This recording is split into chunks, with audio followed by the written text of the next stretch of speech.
Hey, how y'all doing? Coach Hyde, 6:52 p.m. Still at Jasper County High School. I'm ready to go home. But first, we gotta get at this mitosis a little bit. So mitosis is a form of cell division. The other form is meiosis. That's gonna come at you in a day or so. Right now, we're talking about mitosis, cell division, 4 steps. 4. We're gonna do them all right now. So get ready. Starting with interphase. Interphase is not a step of mitosis. Interphase is before mitosis or between mitoses. So interphase is made up of G1, gap1, synthesis, and gap2.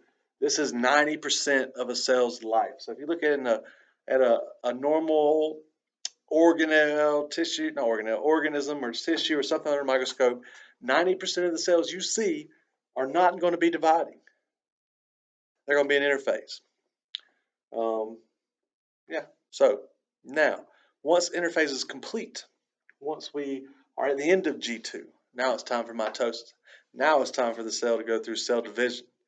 One form of that is mitosis or meiosis, right? But that is always combined with cytokinesis. Cytokinesis we'll cover. I might throw it in with this. We'll see how it goes, see what time we're looking like. So, interphase, something I want to discuss with interphase real quick, right, is DNA. So DNA exists like this. When you think of DNA, hopefully your mind thinks of this double helix structure. Now the problem with this, if our DNA was all spread out in this form, based on what I read on the internet machine, it would not fit in this nucleus. Here we have the nucleus, the nuclear membrane, the cell membrane, and the centrosome. So if the DNA was all expanded like this, we wouldn't be able to fit it in the cell, in the nucleus. Probably could fit in the cell, but not the nucleus. So for my students, back before Christmas, we learned about something called chromatin. Chromatin is when DNA is condensed down to a more compact form around some histone, it's either histone or histine protein, something like that, right? It's a more compact situation. So now, it's not as compact as they will become as chromosomes, but it's packed up enough, it's coiled up around these proteins enough that it can all fit inside of this nucleus. So when we're looking at these interphase cells, okay, we're looking at chromatin, which is a more condensed form of DNA, right? It's not just a bunch of squiggly lines, right? It's a little bit compact DNA. So this is interphase, and that's kind of what we're looking for when we're trying to identify interphase. Now, when we move to prophase, the difference between interphase and prophase is pretty difficult, right? It's kind of hard. To me, that's the hardest differentiation out of all of these is interphase and prophase. So what happens for prophase? Most of what happens here you can't see, right? Not with the microscopes. Now, if you have some big fancy microscope at one of the universities or something, electron microscopes and stuff, you could probably figure it out. But for what 99% of Americans are going to use, the light microscope, compound microscope, you're not going to see it.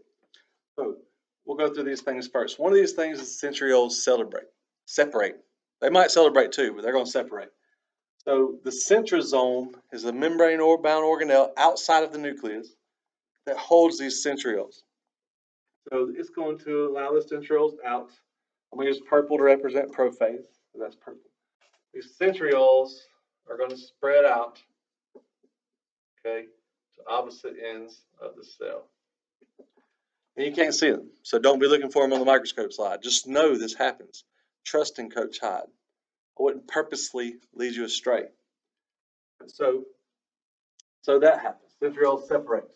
Then spindle fibers form. Spindle fibers are made of micro means really small, tubules. It's like little super small tubes made out of proteins, right? So it grows these little super small tubes out, right?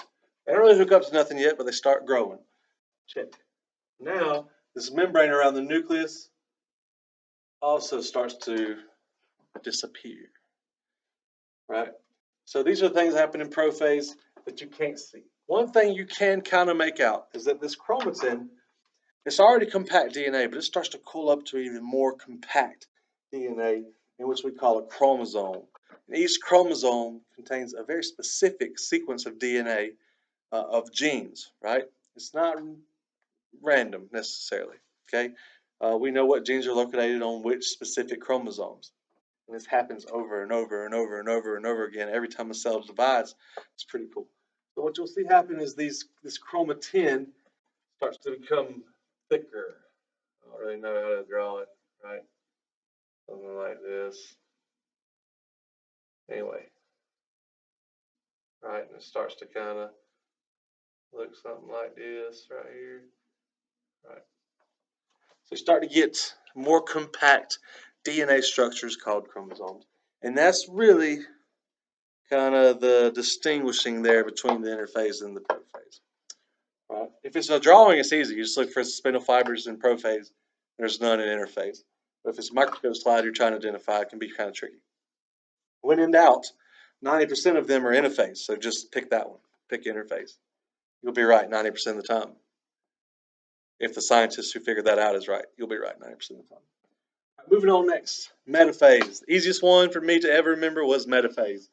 I don't know what meta means. I looked it up a long time ago, but it doesn't mean middle, but to me, meta means middle. So we're going to put metaphase is the middle phase. So what that means, these chromosomes are going to line up, right? I'm going to use orange or whatever color this is to represent metaphase. They're going to line up in the middle, all right? Now, what we have here, if you remember a long time ago, during the S phase, the DNA was copied. The chromosomes were replicated. So on these chromosomes, right, if you think about it like an X, okay, these two things are exact copies. The left side and the right side are exact identical copies of each other. These are called sister chromatids, okay? Eventually, one will go to one cell, one will go to the other.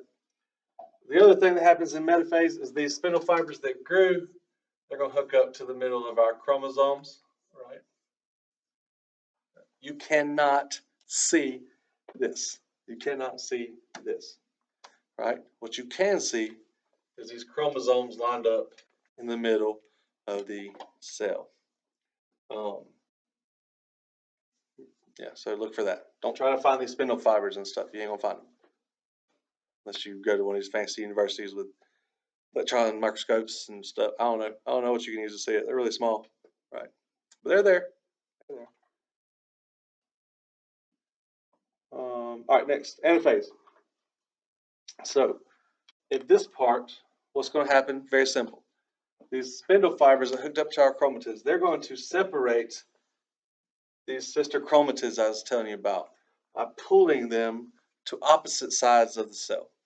So, what we end up with, right, these spindle fibers are pulling all of these chromosomes,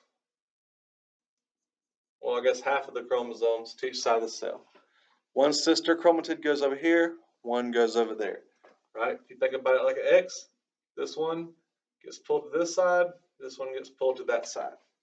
So each new cell will have